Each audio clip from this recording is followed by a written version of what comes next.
بسم اللہ الرحمن الرحیم، صلو علی الحبیب صلی اللہ علیہ وسلم۔ السلام علیکم۔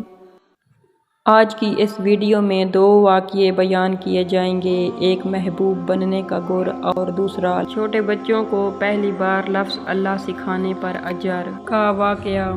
محبوب بننے کا گر۔ حضرت سہل بن سعد الساعدی رضی اللہ تعالیٰ عنہ سے روایت ہے کہ رسول اللہ صلی اللہ علیہ وآلہ وسلم کے پاس ایک شخص تشریف لایا اور کہا، اے اللہ کے رسول، آپ مجھے ایسا عمل بتائیں جیسے اللہ تعالیٰ مجھ سے محبت کرے اور لوگ بھی مجھ سے محبت کریں۔ آپ صلی اللہ علیہ وآلہ وسلم نے ارشاد فرمایا، آخرت کی فکر کرو اور دنیا سے بے رغبتی اور تقوی اختیار کرو تو اللہ تعالیٰ تم سے محبت کریں گے، اور اہل دنیا کے مال و متاع سے بے رغبتی اختیار کرو تو لوگ تم سے محبت کرنے لگیں گے۔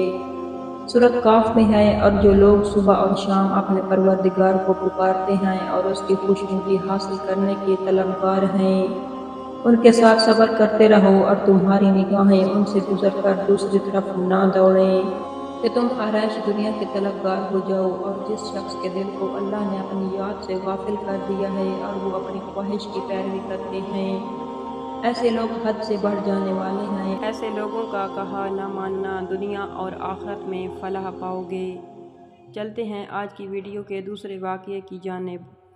پہلی درسگاہ۔ بے شک بچے کی پہلی درسگاہ ماں کی گود ہوتی ہے، لیکن اس درسگاہ کے معاونین ہوتے ہیں سب گھر والے، شوہر سے لے کر ساس، سسر، نند، دیور، جیٹھ وغیرہ، اور گھر میں رہنے والا ہر ایک فرد۔ ان کی اچھی صحبت، اچھی باتیں بچوں کے لیے بہت فائدہ مند ہوتی ہیں۔ بچوں کو سب سے پہلے لفظ اللہ سکھانے پر اجر۔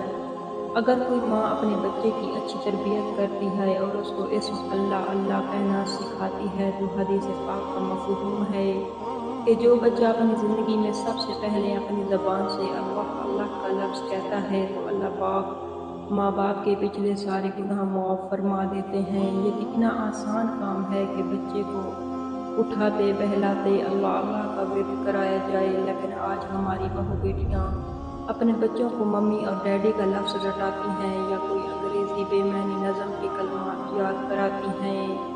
اگر ہم اس فضول نظموں کی بجائے اللہ کریم کا اتنا مختصر سا نام اللہ یاد کرا کے اتنی بڑی فضیلت حاصل کر سکتے ہیں۔ اس سب سے بڑھ کر یہ بات کہ جو ماں باپ اپنے بیٹے یا بیٹی کو پہلا منہ سے بولنے والا لفظ اللہ سکھاتے ہیں تو اللہ تعالیٰ اس لفظ اللہ سکھانے کے صدقے ان ماں باپ کے پچھلے سارے گناہ معاف فرما دیتے ہیں۔ محمد رسول اللہ علیہ صلاۃ اللہ وآلہ والأحبہ